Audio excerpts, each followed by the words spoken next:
ஹalleluya, good morning. எழுந்துட்டீங்களா? ஆண்டவரை துதித்து அவருக்கு நன்றிகளை ஏறெடுத்து மற்றொரு நாளை தேவன் அருளியதற்காக அவருக்குள் சந்தோஷப்படலாம். வாங்க, ஒரு சின்ன வேர்ட் ஆஃப் பிரேயர். அப்பா, எங்களோடு பேசி எங்களை வழிநடத்த வேண்டும் என்று கிறிஸ்துவின் நாமத்தில் வேண்டிக் கொள்கிறோம் பிதாவே, ஆமென். இதை விட அதிகமாக நாம ஜெபம் பண்ணா உங்களுக்கு நல்ல கான்சன்ட்ரேஷன் இருக்குமா? எஸ். சில பேருக்கு ஜெபத்தோட ஆரம்பிச்சு ஜெபத்தோட முடிக்காம போயிட்டா திருப்தியே இருக்காது.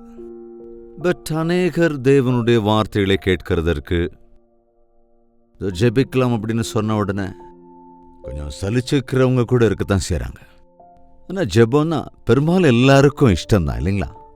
ஏன்னா நமக்கு இந்த உலகத்திலே சந்திக்கிற பாடுகள், கஷ்டங்கள் எல்லாம் உண்டாகிற போது நமக்கு ரொம்ப நல்லா தெரியும், தேவனை தவிர யாராலும் உதவி செய்ய முடியாத சூழ்நிலைக்குள்ளாக நம்முடைய வாழ்க்கை இருக்கிறது என்பது. உதாரணத்திற்கு, கடந்த இந்த COVID-19 எத்தனை பேர் தேவனுக்கு நெருக்கமாகி தேவன் இருக்கின்றார், தேவனுடைய சகாயம் அவசியம் வேண்டும் என்ற விழிப்புணர்வு ஏற்பட்டது தெரியுமாங்க? எப்பொழுதும் இந்த பிரபஞ்சத்துல இதுக்கு முன்னால ஒரு காலம் ஏற்படாத அந்த சூழ்நிலைகள்ல இந்த லாக்டவுன் மூலமா மனிதர்கள் அனுபவித்த அந்த தனிமையை, அந்த வேதனையை, அந்த பாடுகளை நாம ஒரு நாள் மறக்கவே முடியாதுல்ல. தலைமுறையா நாம அதை விவரிச்சு சொல்லலாம். ஆனால் அப்பேற்பட்ட சூழ்நிலையிலிருந்து தேவன் நம்மை மீட்டு வெளியே கொண்டு வந்திருக்கிறார். நம்மள நிறைய பேர் தேவனுக்கு ஐக்கியப்படுவதற்கு அந்த வேளையை தேவன் பயன்படுத்தி கொண்டார். அதற்காக தேவனை நான் ஸ்தோத்தரிக்கிறேன், துதிக்கிறேன். அதுல நீங்களும் கூட இருக்கீங்களே. தினந்தோறும் மனிதன தியானத்தின் மூலமாக லாக்டவுன் பீரியட்ல இருந்து இன்னைக்கு வரைக்கும் ஆவிக்குரிய பிரகாரமாக பலப்படுகிறோம் அப்படின்னு நீங்க தெரிவிக்கிறீங்க. உண்மையாகவே ஆண்டவரை நான் துதிக்கின்றேன். ஒரு விஷயங்க, நமக்கு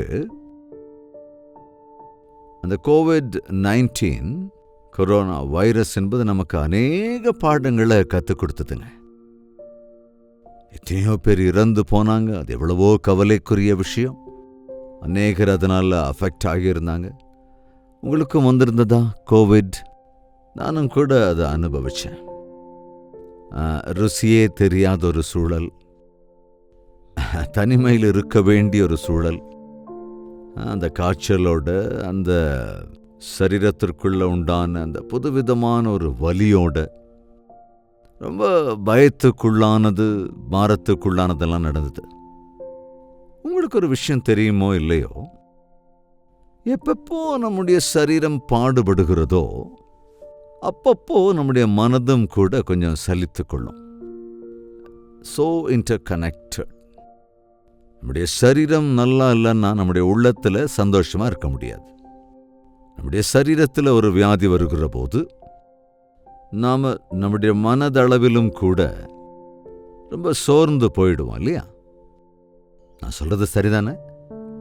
நிறைய பேர் வியாதிகளால் பாடுபடுகிற போது ஜெபம் பண்ணணும்னு நாடுவோம், மருந்துகளை தேடுவோம், பரிசோதனை எல்லாம் பண்ணுவோம். சிலருக்கு சர்ஜரிஸ் கூட நடக்கும். ஆனால் அப்படிப்பட்ட அந்த சிச்சுவேஷன்ஸில் எவ்வளவு சஞ்சலத்துக்கு ஆளாகிறாங்க, எந்த அளவுக்கு வேதனைக்கு இலக்காகிறாங்க, எவ்வளவு லோன்லினஸை அனுபவிக்கிறாங்க அப்படிங்கிறதெல்லாம் நம்ம நினச்சி பார்த்தா நம்முடைய ஆத்மாவுக்கும் நம் சரீரத்துக்கும் ஒரு பெரிய அளவிலான சம்பந்தம் இருக்கிறது. அதன் அடிப்படையில் தான் நாம் நம்முடைய சரீர விஷயத்திலையும் ஜாக்கிரதையாக இருக்கணும். ஆவிக்குரிய பிரகாரமாக தேவனோடு கூட ஐக்கியத்தில் கனெக்ட் ஆனவர்களாக இருப்பதும் கூட ரொம்ப அவசியம். கொரிந்தியருக்கு எழுதின 2வது நிருபம் 7வது அதிகாரத்திலே ஒரு வசனம் இப்படி இருக்கிறது: இப்படித்த வாக்குத்தத்தங்கள் நமக்கு உண்டாயிருக்கிறபடியினால் பிரியமானவர்களே, மாம்சத்திலும் ஆவியிலும் உண்டான எல்லா அசுசியும் நீங்க நம்மை சுத்திகரித்துக் கொண்டு பரிசுத்தமாகுதலை தேவ பயத்தோடே பூரணப்படுத்த கடவோம்.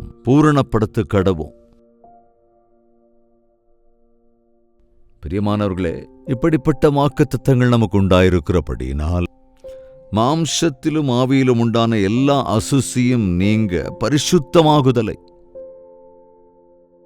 தேவ பயத்தோடே பூரணப்படுத்த கடவோம். அது எப்படியாங்க?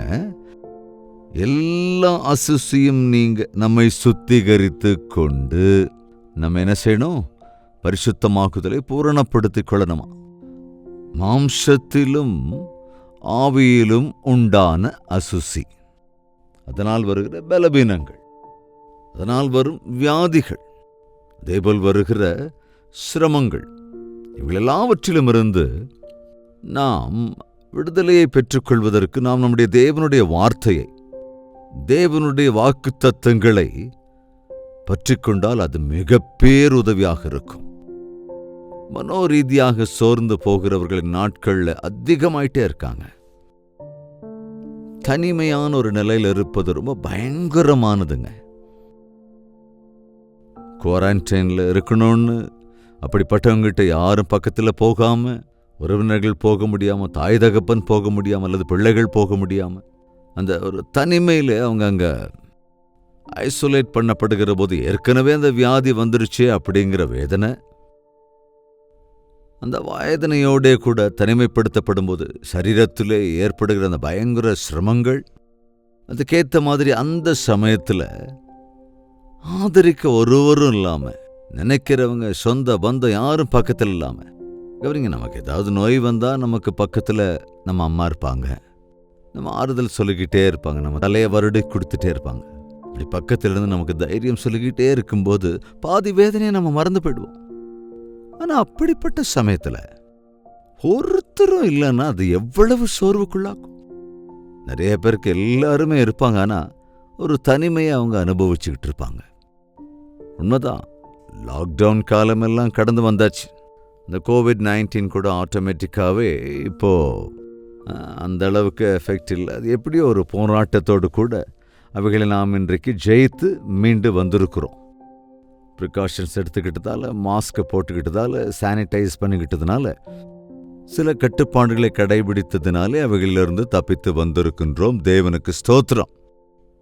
சிலர் தேவனிடத்திலே போயிட்டாங்க, தேவ ஊழியக்காரர்களோட போயிட்டாங்க, விசுவாசிகள் கூட போயிட்டாங்க. தேவனுக்கு ஸ்தோத்திரம். அவர்கள் தேவனுடைய சன்னதிலே பத்திரமாக சந்தோஷமாகத்தான் இருப்பார்கள்.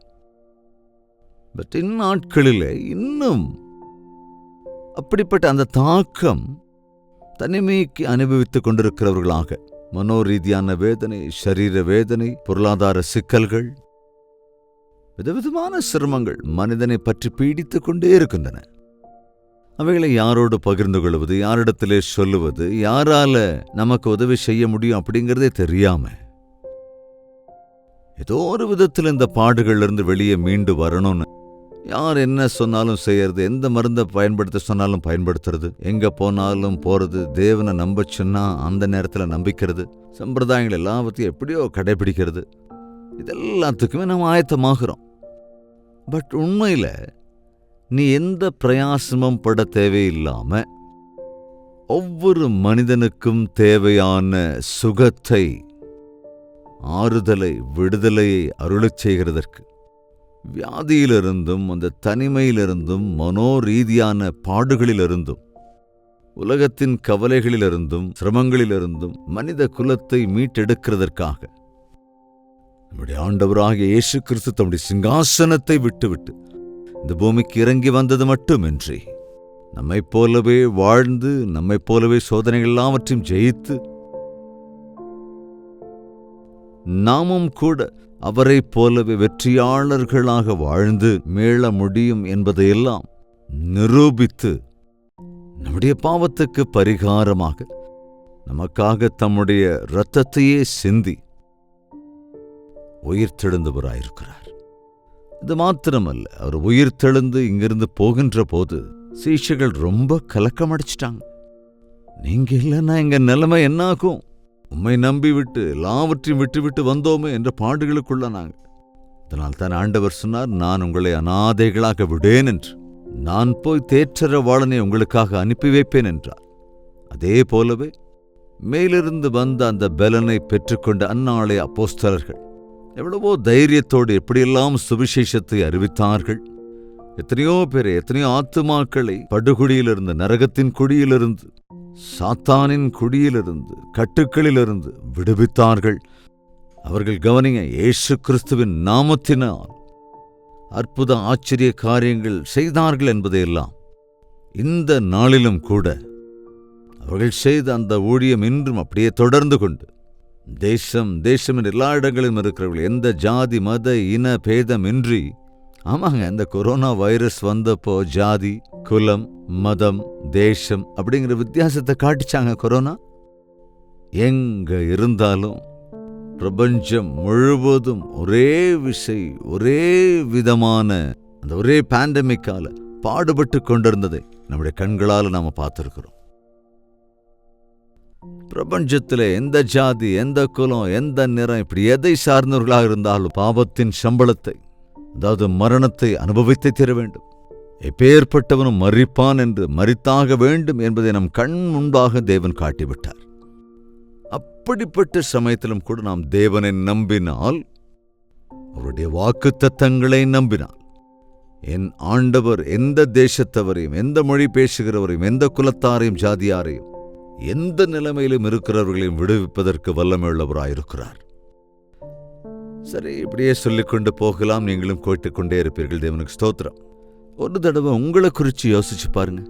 தற்சமயம் கூட நீங்க ஏதாவது சரீர வேதனையோடு கூட இருக்கீங்களா? சுகபீனத்தில் இருக்கீங்களா?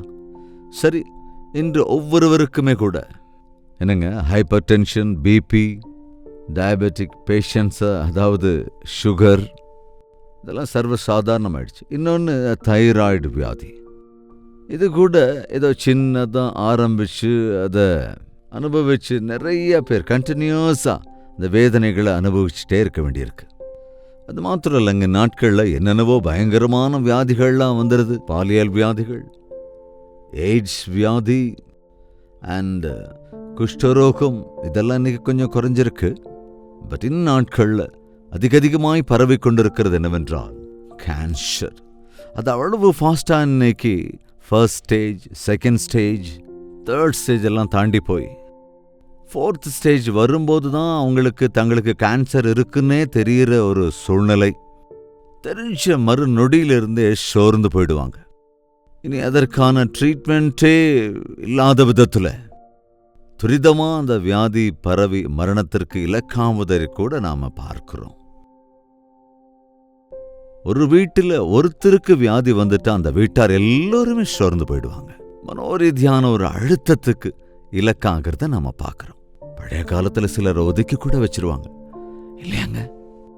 மகனுக்கு வியாதி இருக்குன்னு தாய்க்கு தெரிஞ்சா எவ்வளவு வேதனைக்கு ஆளாவாங்க. கணவனுக்கு வியாதி இருக்குன்னு மனைவிக்கு தெரிஞ்சா அவங்களாலையும் சுகமா இருக்க முடியுமா? நாம சரீர வேதனைகள் நம்முடைய ஆத்மாவை கூட பாதித்து விடுகிறது, மனதிலே ஒரு தாக்கத்தை உண்டாக்குகிறது. நம்முடைய மனோரீதியாக நாம் சோர்ந்து போய் விடுகிறோம் என்பதும் கூட நாம் பார்க்கிற விஷயம்தான். இன்னைக்கு நான் சொல்ல நினைச்சது ஒண்ணுதாங்க.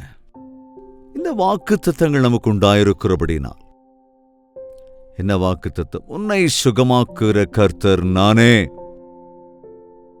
என்னிடத்திலே நம்பிக்கையாயிருங்கள், நான் உங்களோட கூட துணையாயிருக்கிறேன், நான் உங்கள் பாவங்களையெல்லாம் மன்னிக்கிறேன், நான் உங்களை விடுவிக்கிறேன், விழுந்து கிடக்கிற உன்னை நான் எழுப்புகிறேன் என்ற எத்தனையோ வாக்குத்தத்தங்களால் நிரம்பி இருக்கிறது அவருடைய ஜீவனுள்ள தேவ வார்த்தைகள். இந்த வாக்குத்தத்தங்கள் நமக்கு உண்டாயிருக்கிறபடியினால் மாம்சத்திலும் ஆவியிலும் உண்டான எல்லா அசுசியும் நீங்க நம்மை சுத்திகரித்துக் கொண்டு பரிசுத்தமாகுதலை தேவ பயத்தோடே பூரணப்படுத்த கடவோம்.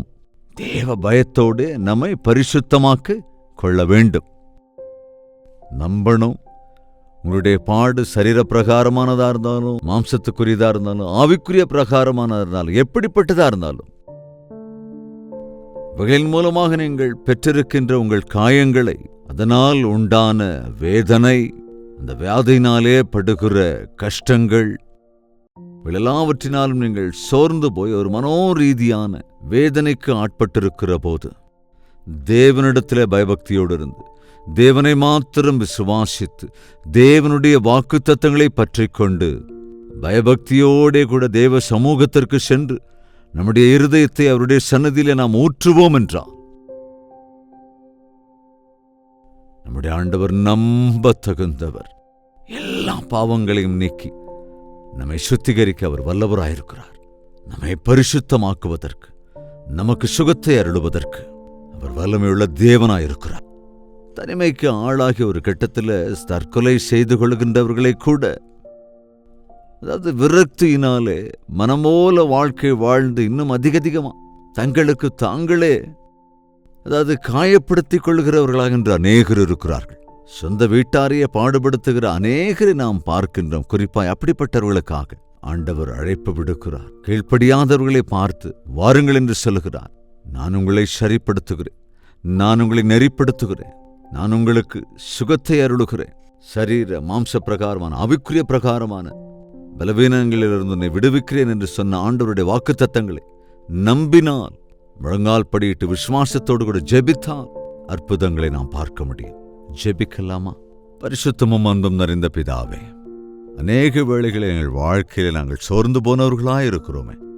ஒன்றன் பின் ஒன்றாக பொருளாதார பிரச்சனைகள், ஆரோக்கிய குறைவுகள், சரீர பிரச்சனைகள், குடும்ப பிரச்சனைகள், சூழ்நிலைகளின் தாக்கங்கள் எல்லாவற்றுக்கும் ஆட்பட்டு இயலாதவர்களாய் நிற்கிறோம்.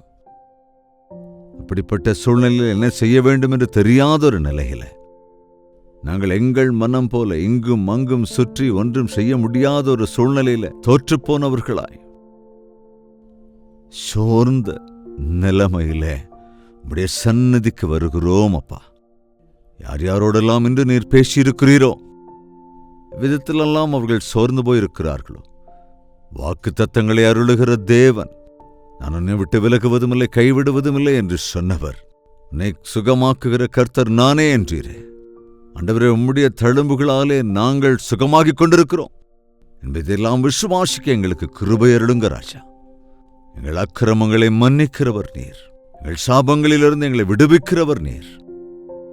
எங்கள் சரீரத்திலே சோர்ந்து போயிருக்கிறவர்களா, அவைக்குரிய வாழ்க்கையிலே கடைசியில் இருக்கிறவர்களா, உலக சூழ்நிலைகளினாலே நாங்கள் எதிர்கொள்கிற எல்லா பிரச்சனைகளிலிருந்து எங்களுக்கு நாங்களே தீங்கிழைத்துக் கொண்டவர்களாய் இராமல், தேவனிடத்திலே பயபக்தியோடு இருக்கிற விசுவாசிகளாய், உம்முடைய இரத்தத்தினாலே கழுவப்பட்டு சுத்தர்களாய், உமக்கு பிரியமானவர்களாய், இகத்திலும் பரத்திலும் உம்மை மகிமைப்படுத்துகிற வாழ்க்கை வாழ்வதற்கு எங்கள் ஒவ்வொருவருக்கும் சகாயம் அருள வேண்டும் என்று கிறிஸ்துவின் நாமத்தில் வேண்டிக் கொள்கிறோம் பிதாவே, ஆமேன்.